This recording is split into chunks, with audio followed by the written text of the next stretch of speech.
If you've been watching my videos for a while, this project will look familiar because I already did this before twice. However, I recently made a new base for my trim router, one that's 3D printed, and now it doesn't work with the router guide that I made 2 years ago. So I'm going to make a new one.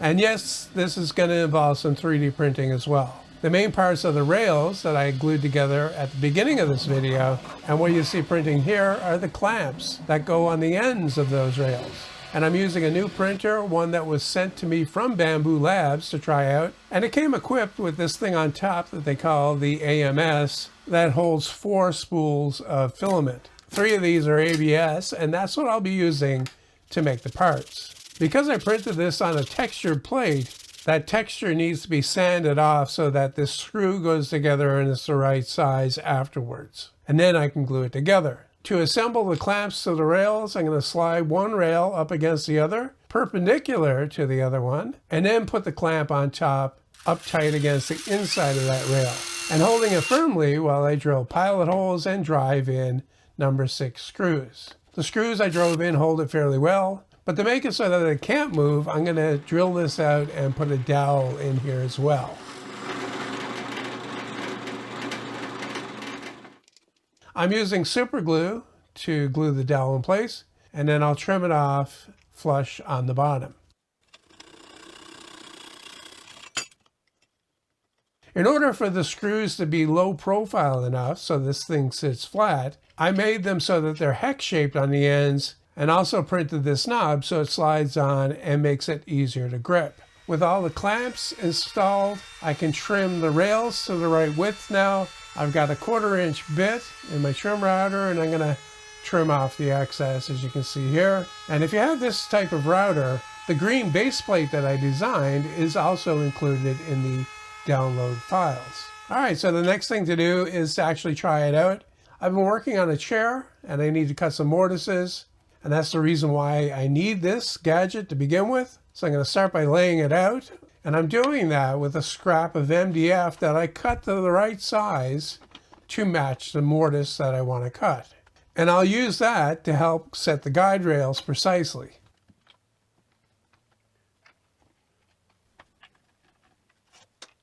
Then I can line it up where it needs to be and clamp it down tight so it won't move. The moment of truth, I start cutting, and almost immediately I have a problem. That rail slipped, as you can see here, came loose or wasn't tight enough. That knob that I printed is actually harder to grip than I thought, so I got out a wrench that's the right size, and I retightened everything, and I finished routing out the slot.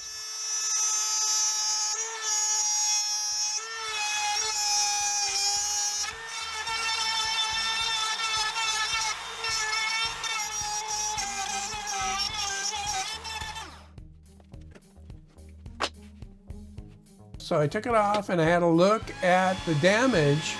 You can see it here. There's a notch cut in. So a way to make these clamps so that they have a better grip is to glue sandpaper on the faces. So I'm going to cut a narrow strip, cut it into 4 pieces, and glue those on. Once again, using super glue. And because I haven't made the stretcher that fits in these mortises, I can actually make them a little bit bigger. So I cut a new scrap of MDF, and I'll use that as the new size for the mortise. And I also threw away that knob that I had and designed a small wrench that's going to make it easier to tighten these screws.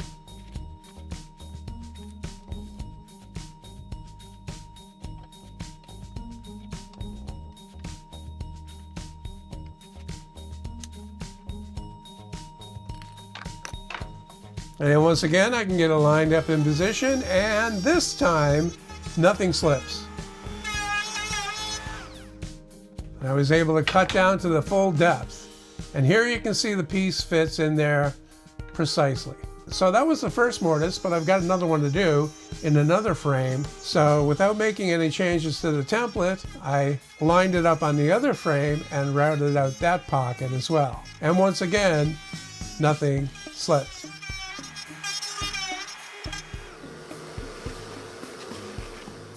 And this shows how easy it is to take this apart and then how compact it will be to store. Now, while all this was going on, I was thinking about how I could improve the clamp, and I went back to the drawing board and I redesigned it so that it's thicker, and that part that hooks over is also thicker, and that means that it'll have more of a grip without the sandpaper, and the screw can be a lot bigger as well. Because the screw is bigger, I can put a spline down the middle that adds strength and also helps to keep it lined up while I'm gluing it together. Here's the new clamp beside the old one. You can see the difference. The top is thicker and the lip that hooks down over is also thicker. I also made a new wrench. That's the right size and that slips on, and you can really put some force on there to make it nice and tight.